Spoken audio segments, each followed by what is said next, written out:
favorite show, the Be Happier podcast with your Coach Keya. And today I have a colleague, Bob Bone, who is a harmony after loss coach. So, welcome, Bob. Welcome to the show, to the Be Happier podcast. And I would like you to introduce yourself in your own words as you feel right in the moment. Go ahead. The stage is yours. Thank you. Thank you so much for having me. It's a pleasure to be here. I am Bob, and I'm in the Midwest of the United States, and I work with a lot of successful men who have suffered a loss, whether it's a death of a spouse, a divorce, a business setback, or maybe a loss of a job. So lots of times guys just simply don't ask for help.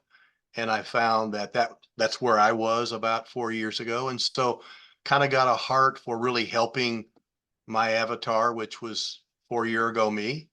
And I've been spending the last couple of years really getting to know that person and how I can help that person and really co-creating my coursework and how I help people. And I use that martial arts training that I've had for 20 years. So I use that Eastern philosophy of looking inward, being grounded, being centered, breath work, really focusing on self rather than kind of fighting out against the world and the problems that we encountered. And it took me a journey to realize how to help people using that concept.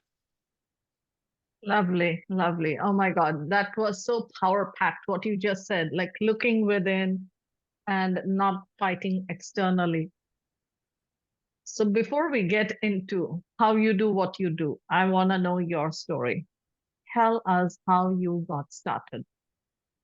Yeah, well, I've been a coach, a martial artist, instructor for many years, most of my life, and I was married for most of my adult life. About 4 years ago, I suddenly lost my wife of 41 years and it threw me into a complete loss. I don't know what else to say. I didn't know who I was, what I was to do. And it was a couple of years of really dark times, some horrific struggles, terrible mistakes, to really find out that there was life after death. There was life after and without my wife, because all I had ever been a husband, provider, protector. And when you're not that, guys, we're kind of conditioned. That's what we are. And when you're not that, it robs you of your personality, of your mission, your passion. And so my passion has been helping guys that are where I am, where I was 4 years ago, and really how to find themselves once they've come out of that horrific trauma, that very difficult pain, how to start to move forward and have a successful, happy, loving life. And so I've been spending really the last couple of years trying to be better than I've ever been, because there was a time where I was just not in a great place after really 40 years of a great life, a couple of years of really darkness. Yeah. Mhm. I resonate with that a lot. That darkness is, to me, is not really darkness. It's an opportunity for you to get in touch with your calling, your life. Right now in Northern America, we have the winter, right? And we are like, oh, we don't want winter, we just want summer. But if you only had summer, all you would have is a desert. True. Winter gives you a break from the heat, the sunshine, day and night. And similarly, darkness is also another side of light. When you have that dark times, when you have night, you get to rest because if it's daytime, you're up and going. I have been in close to the Arctic, like the North Pole, and they have during summer, it's like 24 hours sunshine. And the birds make such a noise that for someone from California, I'm like, you don't get to sleep. I need my sleep time. But the birds think, oh, it's daytime, I'm going to squawk all day long. So even in our life, if we forever have that light, forever that happiness, forever someone taking care of everything for me, I never get to know my own strength. And as a martial artist, and someone who is in touch with the Eastern philosophies, you know what that means. That when you're training, it hurts, but that is when you really get in touch with who you really are. So, as a martial artist, I will ask you to get a little bit deeper into that so people can see. Because today, in today's world, even women are wearing, we are like a pantsuit nation, right? We wear our pants and a big girl pants, and we are always toughing it out, and I can do this, and I don't need anyone. What happens? There's a child within us that's suffering. And like we were talking a little while ago about our immune system, our stress level, all that comes into play. So tell us a little bit about that part about getting in touch with your core and your own power, because without your power, it's very hard to get in touch with what's your purpose. Like, why am I here? We all ask, who am I? Why am I here? Why me? So I know it's a packed question, and I'm Yeah. sure your brilliance is going to flow through as you share your wisdom. Go ahead. Well, your lead in with the seasons is perfect because you have to have a spring for planting and a summer for nurturing and a fall for harvesting. And then there is the winter, where the fields grow back over and then you start again every spring. And I don't think I could live in Alaska as much as I enjoy sunshine. I don't think I could deal 20 hours of sunlight and 4 hours of darkness. I couldn't sleep. And I think with martial arts, my specific art, and I had the great pleasure and honor of serving and training under an Okinawan grandmaster who was the art of first strike, death strikes, and born out of his Okinawa Islands had to use farm utensils to defend themselves against the Japanese invasion with guns and knives and bayonets. And so theirs was born out of necessity to defend and to strike and to learn. And then my other instructor was a Japanese Aikido instructor who was all about not only protecting yourself in battle, but protecting your opponent. You don't hurt your opponent. You just disarm him. You disarm the situation. And most of my friends that knew both masters thought that the Okinawan was superior because he exuded strength and power and talked power, and they didn't understand the strength that was there within the quiet Japanese man who he never looked you, he didn't look up. It's the Japanese way. They don't always look you right in the eye. That's a sign of disrespect until you get to know that person. And so he was humble. His eyes were always down. He didn't look up. He didn't brag. He didn't have his certificates on the wall. He didn't talk about his accomplishments. He showed you with his training and his strength. So it's two different. Not they weren't better or worse or right or wrong. They were just different. Um, and I think my take on those two was my art is the art of not fighting. And it took me 2 years of my own struggle to wonder, why am I not utilizing what I already know, what I've spent years and decades training? Why am I not using to heal myself, looking inside and being strong from within and breathing and exercising and doing nature things? I was reaching out, trying to, combat the bills that were the health things, all the different things that were happening around me that I thought were affecting me. They're going to happen anyway. They didn't have to affect me. I let them affect me for a short period, and then I began the art of not fighting against all those external things, controlling myself, strengthening myself, meditating every morning, praying, exercising, eating right, not smoking, not drinking, staying away from any drugs, anything that could tear you down.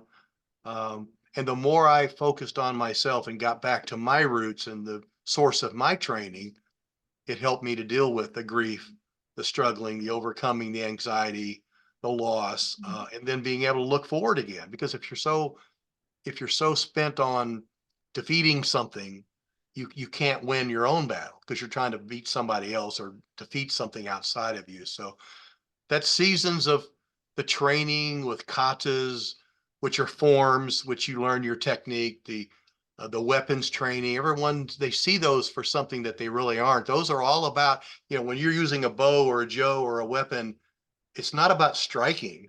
It's really your hand motions that you're learning defensive motions just by using that piece of wood or that chenai, that piece of bamboo.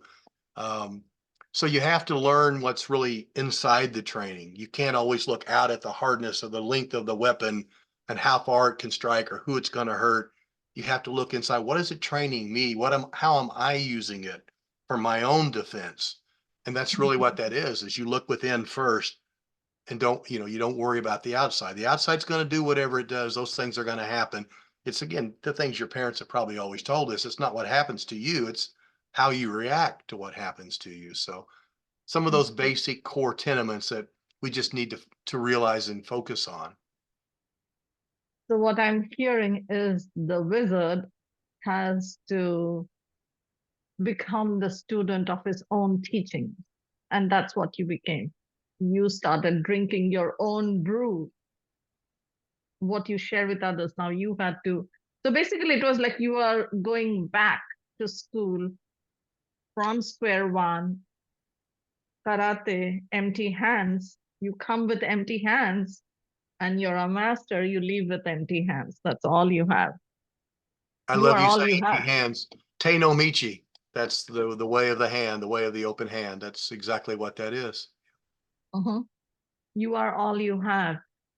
Now you take this finesse, this special medicine, this art, this philosophy, and in this lifetime you're a Western man. Midwest, you can't get Western, more Western than that. Yes. Yes. And there you are, and you are helping men see their own softer side. I was in Chicago and Sears, right? You said the softer side of Sears. Remember 30 years ago, the Oh, ad, right? So you're helping men get in touch with their softer side without losing their masculinity. So tell us a little bit more about that. Because men, one of the things, like I have brother, I have father, I have husband, I have sons, so I have friends. I worked as an engineer, okay, so my colleagues are men. And I come from India. So one of the thing about men is like men don't cry. Like even big girls don't cry and girls don't cry, whatever. But mm. men don't cry. You're big, you're tough, you're strong. So what happens to that part of us that is that softer side? How do we nurture and nourish that and let it flourish, let it blossom without us losing our strength? Because what you're sharing is not just for men, it is also for women, it's for young girls, it's for young boys. Like everyone can take this. So tell us a little bit more about it. Well, specifically to men, it is that guys just don't reach out. They don't ask for help because that's an admission of weakness. It's an admission that we can't fix something. I was married for 41 years, and it took me 41 years to realize my wife did not need me to solve her problems. She needed me to listen, love, and support and be there and hear her. And then maybe a week, a month, a year down the road, offer a solution. But as men, we tend to want to just get right in and fix something. As we know, women don't want that. And until you learn that, you won't have a successful relationship and you won't know how to honor your nurturing wife who's doing those things that you don't know how to do well.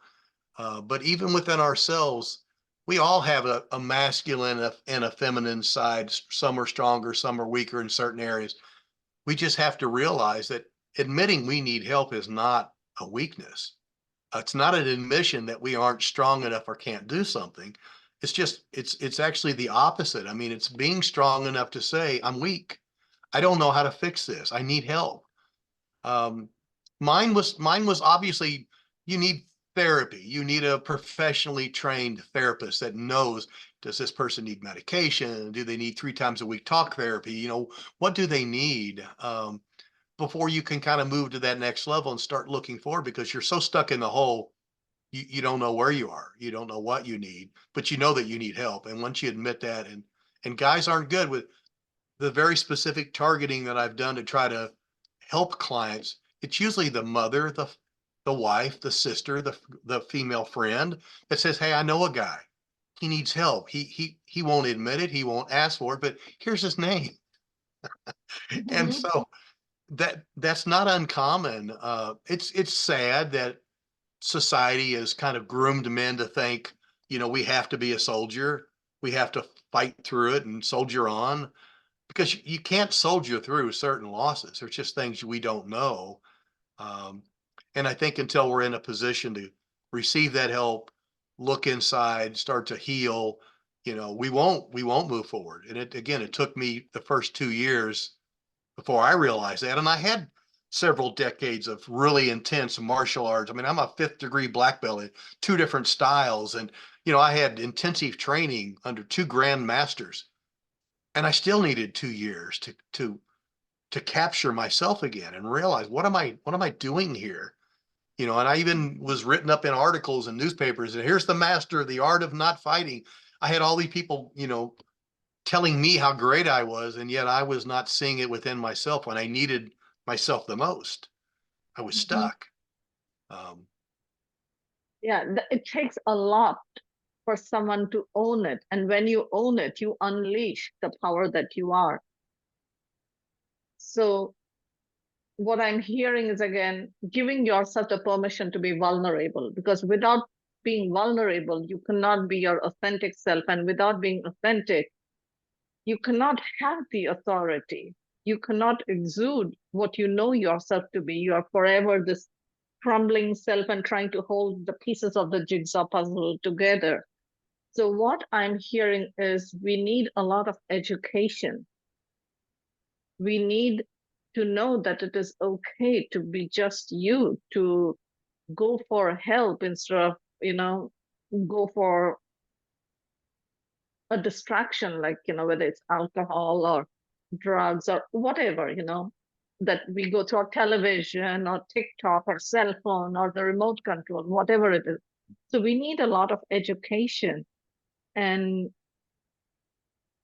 in society, in today's society, definitely, because there was a time when men gathered around a fire or boys sat in a circle and there were a few elders, there were a few youngsters, and we all sat together and we talked, and this is coming from a woman, this is me from mhm. like 17, 18 years ago. It came to me that, and that time I was in my late 30s, that we blamed men, oh, these men. And one day it came to me, I'm like, why am I blaming any man? Because who raised this man? A woman. Probably his mom raised him, right? Because fathers just were providers. The old paradigm was men provide and women protect, right?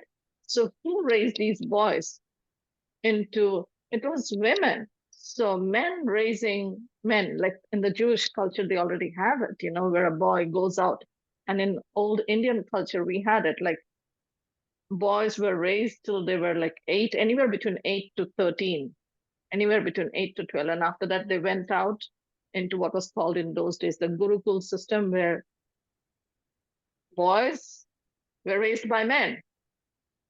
And the teacher would find out what this boy is good at, whether it's archery or woodwork or metal work or firework or whatever, or artistry or poems or mathematics.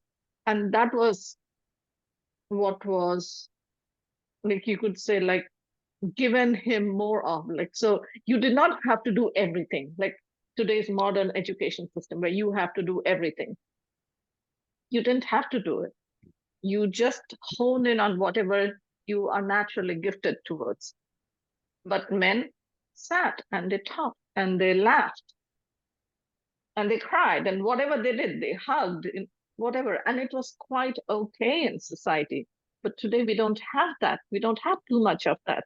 Unless, because I know I'm in Southern California right now, and there are these little groups where people who can afford it, they send their boys, for a growing up ceremony. It's a coming of age ritual. But in general, en masse, in society, you don't have that. So, what is the education that men can impart on their sons? And that's a great That's a great point. In the United States, in about was it 1950, they started incentivizing mothers to not marry. They started providing them uh, s- monetary gifts for having children out of wedlock. So it really started to break apart the nuclear family.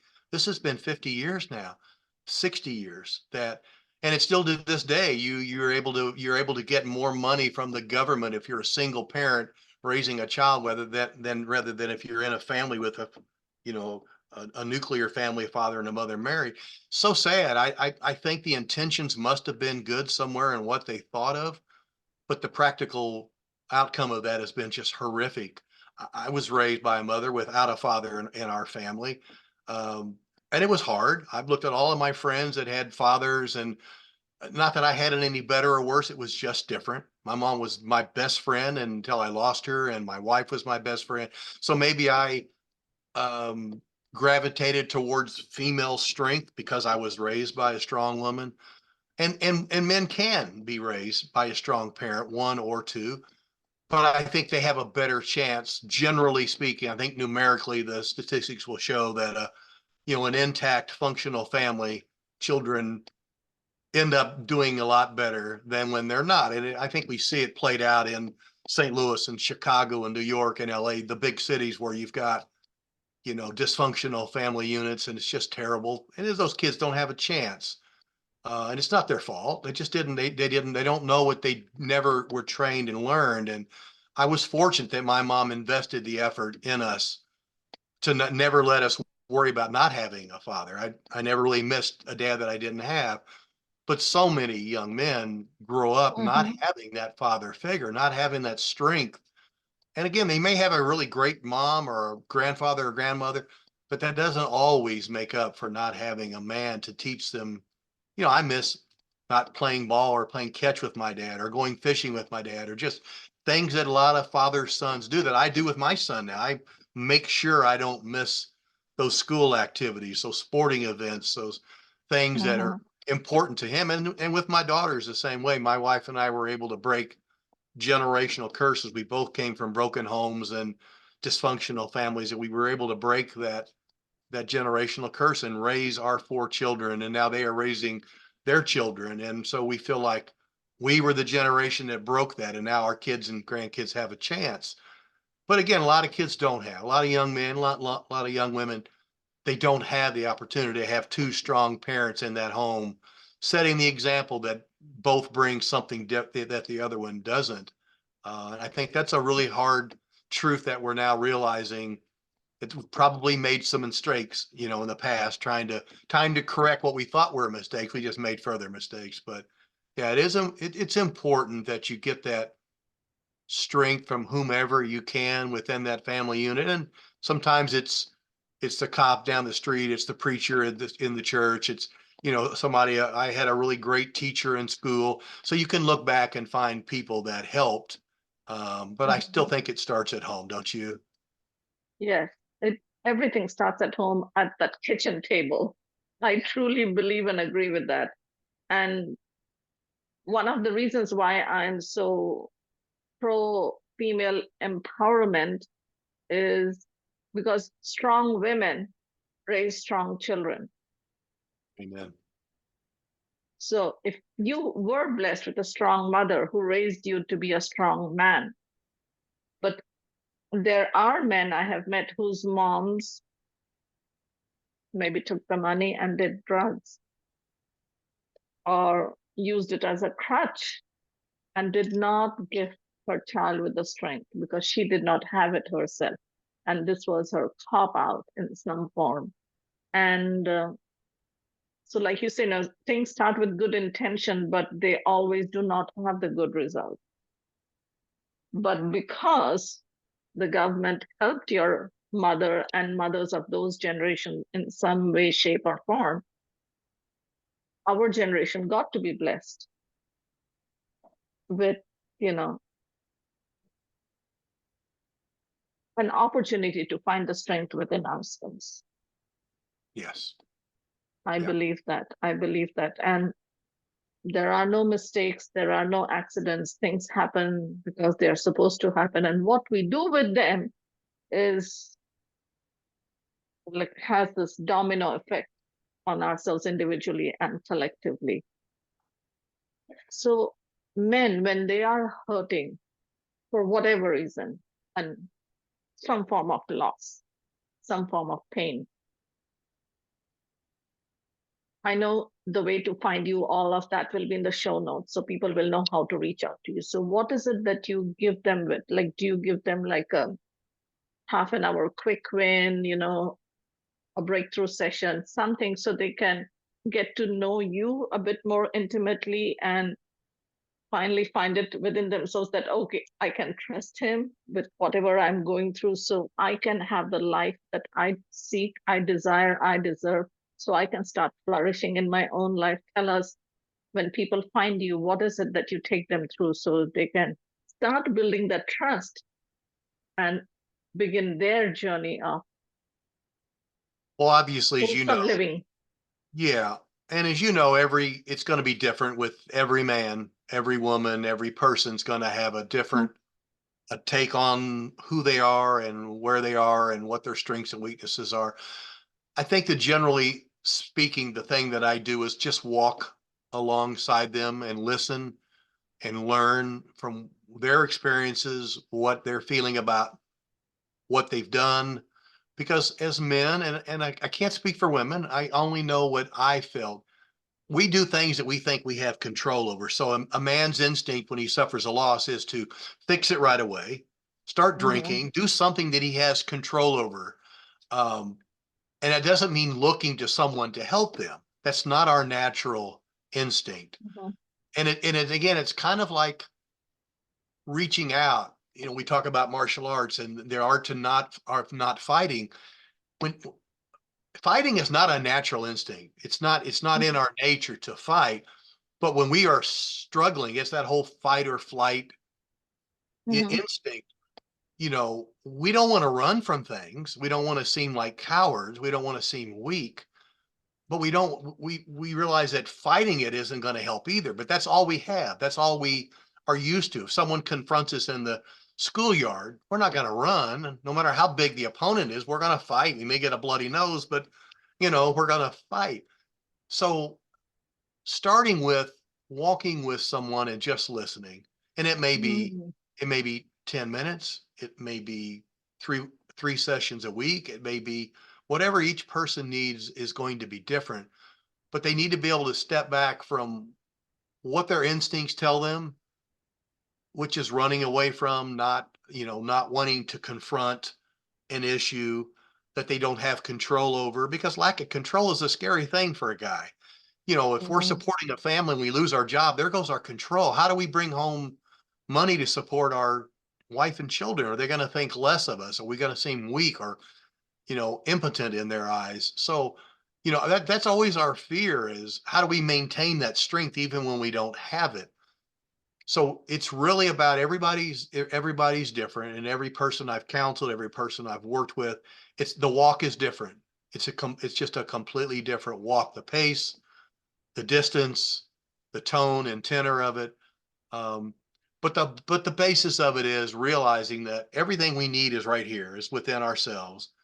Start breathing, start looking inward, start becoming grounded. There are grounding techniques, or, as you know, hypnotic techniques, or things that you can do to just start strengthening from within. Get to that core, exercise a little bit, start eating right. Um, doing natural holistic things that you can do within your own life to control things.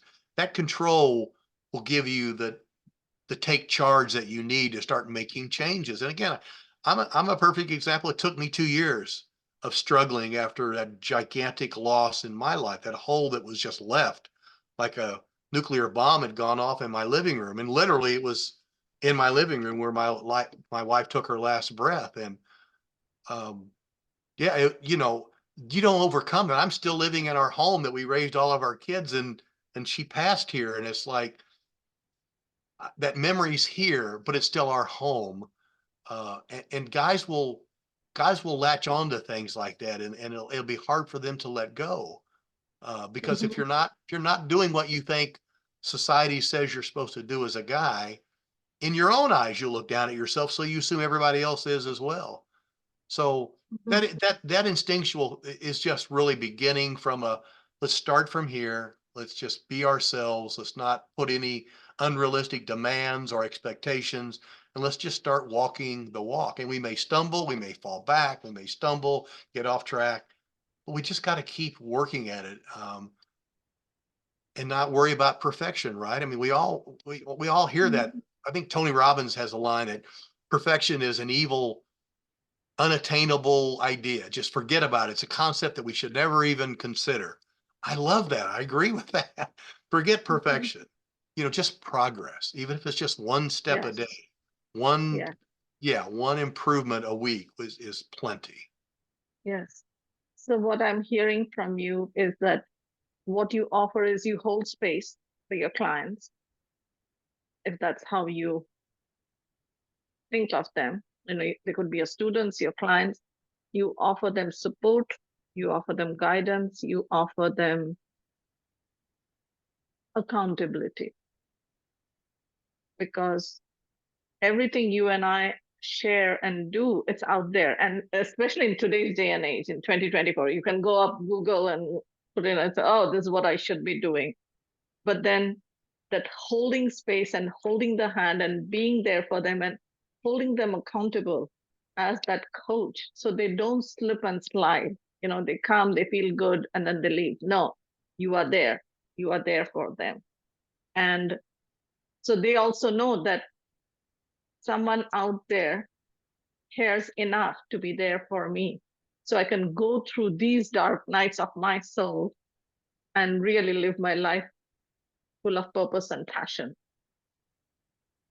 And as you know, it's so much easier to relate to someone that has been where you have been. 4.5 Mm-hmm. years ago, I could not help, I could not be there for these gentlemen as I am now. I didn't Mm-hmm. know what I didn't know. I didn't know what I hadn't gone through and experienced.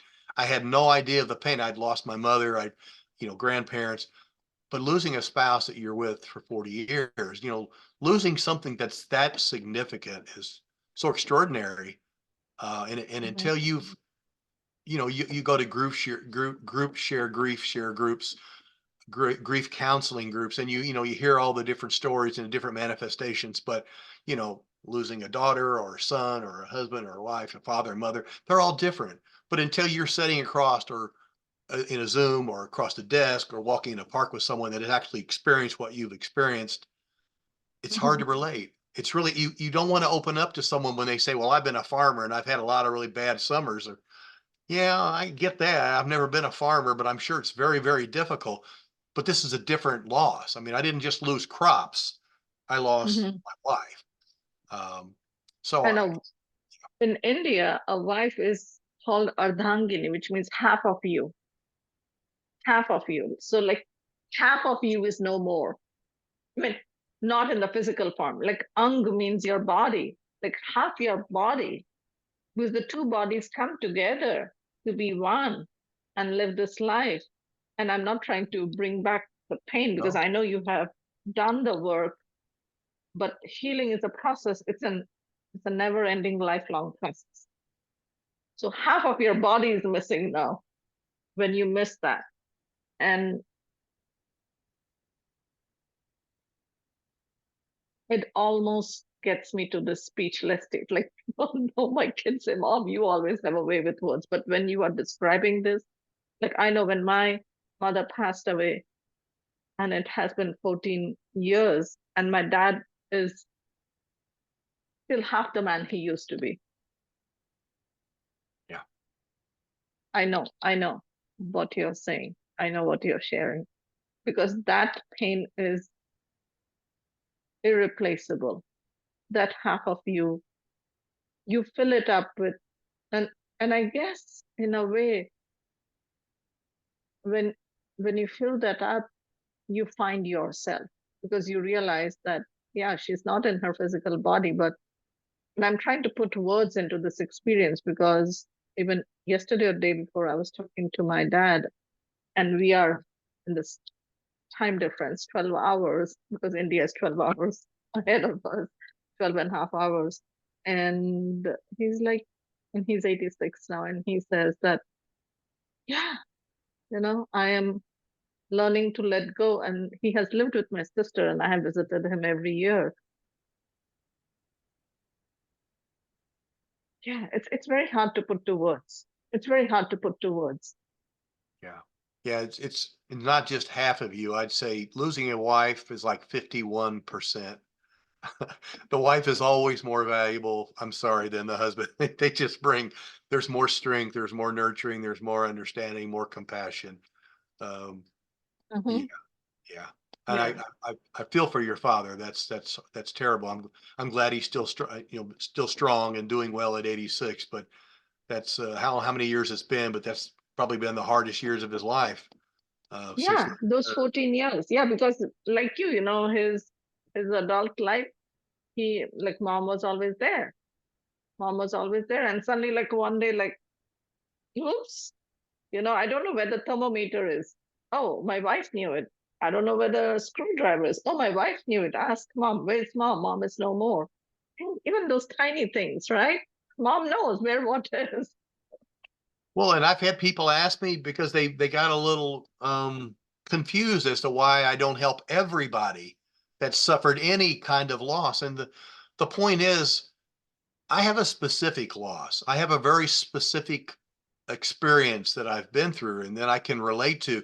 If someone's in their 20s and they get married and they lose her when they're 30, they have the rest of their lives left. They can remarry, they can move on. They only have 10 years of memory and it's 10 years is 10 years, but it's not 40 years. So the reason I help very specific age group of men is that we get to a point where we probably may not marry again.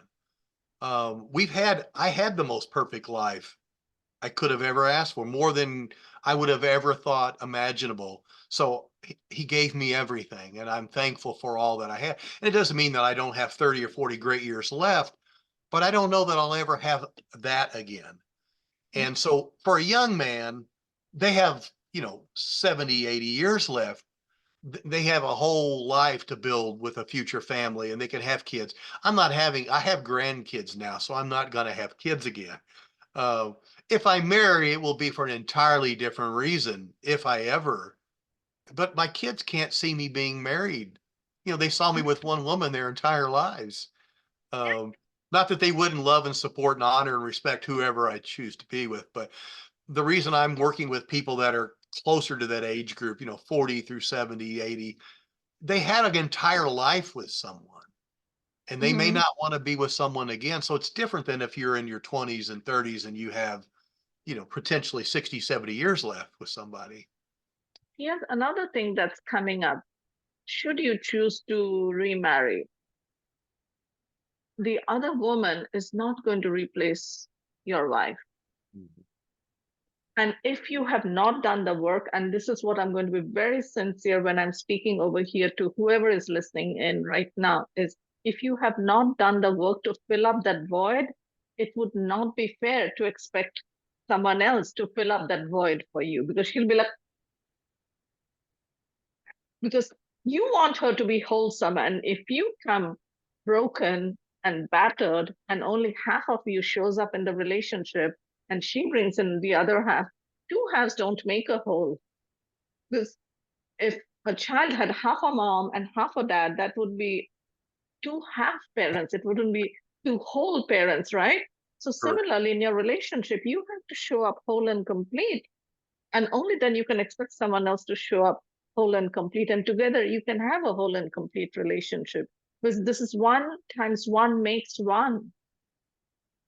That So when it well comes to said. these intimate relationships. And that is a big thing. Like I work with women who go through transitions in their life, whatever it is, whether it's a empty nest or a divorce or a debt or whatever. And I tell them, like whenever this happens, don't, sure, if you want to go window shopping, but don't go buying yet.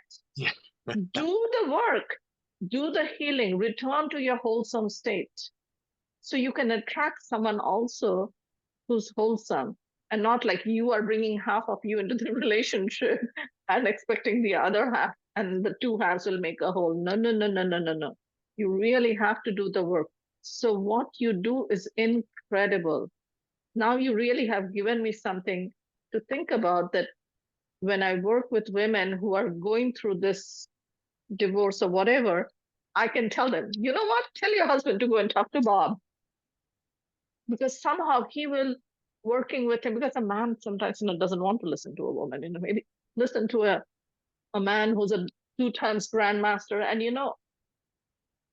like, unravel yourself, let all those pieces fall on the table, and have him hold the space so you can put all the pieces of you back together, so you can be living even happily knowing that you were married to someone, and not like always been this angst, like, oh, I can't.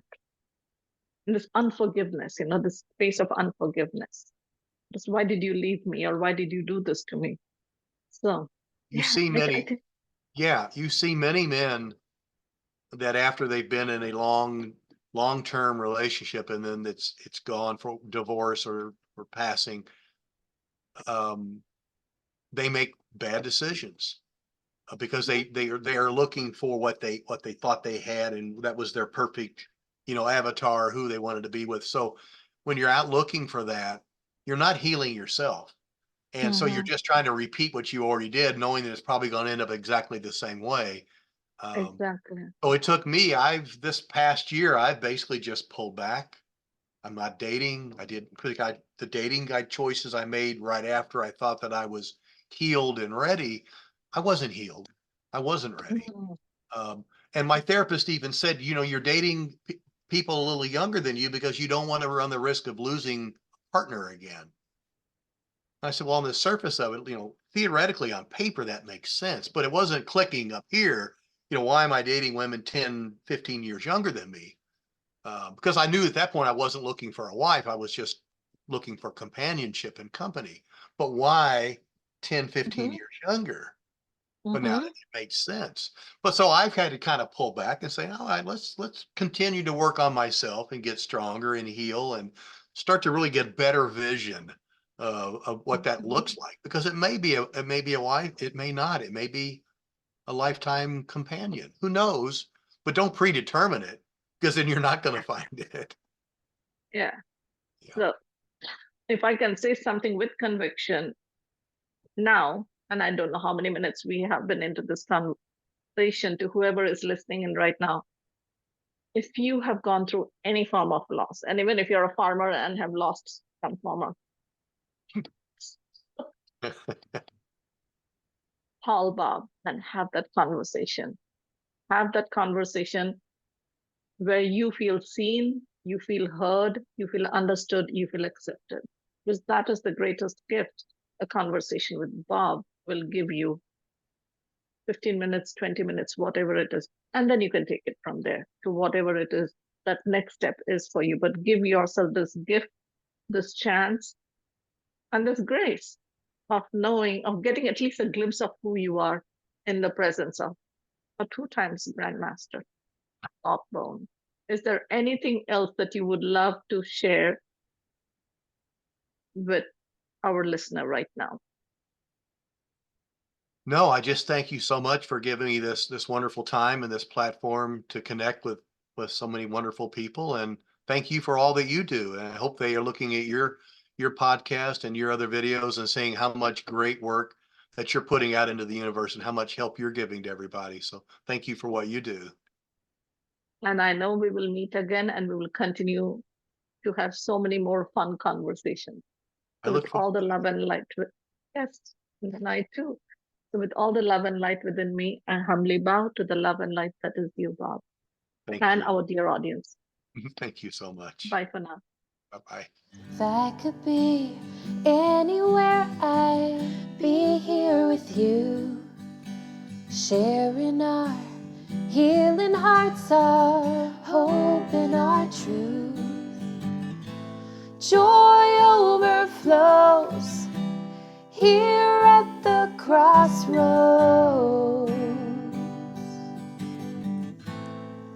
here at the crossroads. Oh,